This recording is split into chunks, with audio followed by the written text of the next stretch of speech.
Hello everyone, welcome to Blue Bell online study. Friends, आप सभी को ब्लू बेल ऑनलाइन स्टडी की तरफ से स्वतंत्रता दिवस की हार्दिक शुभकामनाएं। फ्रेंड्स, इस साल भारत में 77वां भारतीय स्वतंत्रता दिवस मनाया जा रहा है और इस साल का थीम है राष्ट्र पहले हमेशा पहले। तो कुछ इंपॉर्टेंट पॉइंट्स हैं, उनको हम डिस्कस कर लेते हैं। 15 अगस्त 1947 को भारत में पहली बार स्वतंत्रता दिवस मनाया गया था और स्वतंत्रता दिवस 2023 का थीम मैं ऑलरेडी डिस्कस कर चुकी हूँ। क्या है? राष्ट्र पहले हमेशा पहले। ये बहुत ही इंपॉर्टेंट पॉइंट है फ्रेंड्स। तो ध्यान रखना है कि स्वतंत्रता दिवस के एक दिन पहले शाम को भारत के राष्ट्रपति भाषण के द्वारा राष्ट्र को संबोधित करते हैं। पिछले 2 सालों से कोरोना वायरस होने की वजह से भारत में मुख्य अतिथि को नहीं बुलाया गया था, पर इस साल भारत के मुख्य अतिथि कौन होंगे? मिस्र के राष्ट्रपति अब्देल फतेह अस सीसी जी। 15 अगस्त के दिन देश की राजधानी दिल्ली में लाल किले पर भारत के प्रधानमंत्री के द्वारा झंडा फहराया जाता है। ध्वजारोहण के बाद राष्ट्रगान होता है, उसके बाद 21 तोपों की सलामी दी जाती है तथा तिरंगे और महान पर्व को सम्मान दिया जाता है। और बहुत सारे जगहों से लोग आते हैं अपने संस्कृति, अपने कार्यक्रम और अपने वेशभूषा को उस समय प्रदर्शित भी करते हैं। और इसके अलावा भारत में पतंग उड़ाने का खेल भी स्वतंत्रता दिवस का प्रतीक माना जाता है। अलग अलग डिजाइन के कलर्स के पतंग आसमान में उड़ते हुए हम देख सकते हैं और इनमें से कुछ तिरंगे के 3 रंगों में भी होते हैं जो राष्ट्रीय ध्वज को प्रदर्शित करते हैं। और स्वतंत्रता दिवस का दूसरा प्रतीक नई दिल्ली का लाल किला है, जहां 15 अगस्त 1947 को भारत के प्रथम प्रधानमंत्री जवाहरलाल नेहरू जी ने तिरंगा फहराया था। इसके बाद हम नेक्स्ट स्लाइड में ये डिस्कस करेंगे कि किस प्रधानमंत्री ने कितनी बार लाल किले पर तिरंगा फहराया है, क्योंकि आजकल फ्रेंड्स क्वेश्चंस के जो पैटर्न्स हैं वो चेंज हो गए हैं। बेसिक इन्फॉर्मेशन सभी को पता होती है, पर डीपली हमें अब पढ़ने की जरूरत है। इस वीडियो में मैंने वो सभी कंटेंट को इकट्ठा करने की कोशिश की है जो आने वाले एग्जाम्स के लिए बहुत इंपॉर्टेंट होने वाला है। 15 अगस्त को देश की राजधानी नई दिल्ली में लाल किले पर भारत के प्रधानमंत्री के द्वारा झंडा फहराया जाता है। श्री नरेंद्र मोदी जी इस बार 8वीं बार लाल किले पर झंडा फहराएंगे। फ्रेंड्स, सेपरेटली क्वेश्चन पूछा जा सकता है कि अटल बिहारी वाजपेयी जी ने कितनी बार लाल किले पर झंडा फहराया है। तो पता होगा तो हम सही करेंगे, अदरवाइज हमारा क्वेश्चन गलत हो जाएगा। उसी तरह जवाहरलाल नेहरू जी ने 17 बार लाल किले पर तिरंगा फहराया है और इंदिरा गांधी जी ने 16 बार तिरंगा फहराया है लाल किले पर।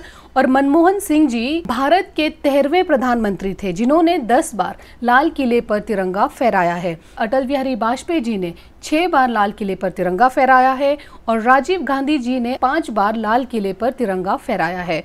और इसके बाद पीवी नरसिम्हा राव जी ने 5 बार लाल किले पर तिरंगा फहराया है और लाल बहादुर शास्त्री और मोरारजी देसाई जी ने दोनों ने 2-2 बार लाल किले पर तिरंगा फहराया है।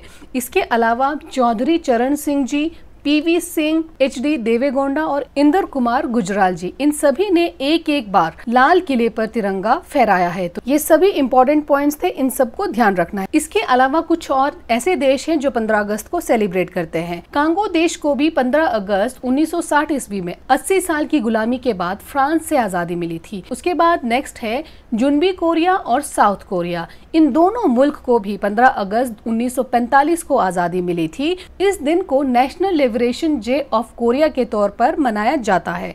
उसके बाद नेक्स्ट है फ्रेंड्स बहरीन। बहरीन को ब्रिटिश हुकूमत से 15 अगस्त 1971 को आज़ादी मिली थी।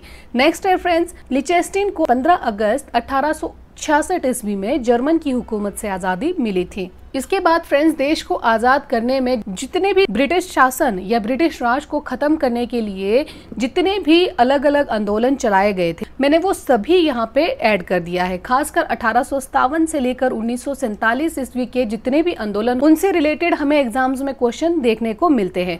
पर यहाँ पर मैंने 1600 ईस्वी से स्टार्ट किया है ताकि जो 2-4 हमारे इंपॉर्टेंट फैक्ट्स बचते हैं 1857 से पहले, तो वो भी हमारे छूटने नहीं चाहिए।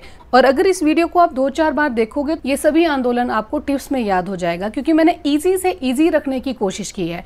जैसे फॉर एग्जांपल 1600 ईस्वी में क्या हुआ था? 1600 ईस्वी में ईस्ट इंडिया कंपनी की स्थापना हुई थी। तो ईस्ट इंडिया कंपनी की जब स्थापना हुई थी 1600 में, उसके बाद 1608 ईस्वी में अंग्रेजों द्वारा सूरत में पहली व्यापारी कोठी स्थापित की गई थी। उसी तरह अगर हम 1857 की बात करें तो बहुत सारे इंपॉर्टेंट फैक्ट्स हमें देखने को मिलते हैं 1857 में, जैसे सैनिकों के द्वारा गौ और सुअर की चर्बी वाले राइफल को चलाने से इनकार कर दिया था सैनिकों ने। और 1857 ईस्वी में ही मंगल पांडे द्वारा ब्रिटिशों पर हमला किया गया था और उस समय 1857 के समय पर ही मंगल पांडे को फांसी पर चढ़ा दिया गया था।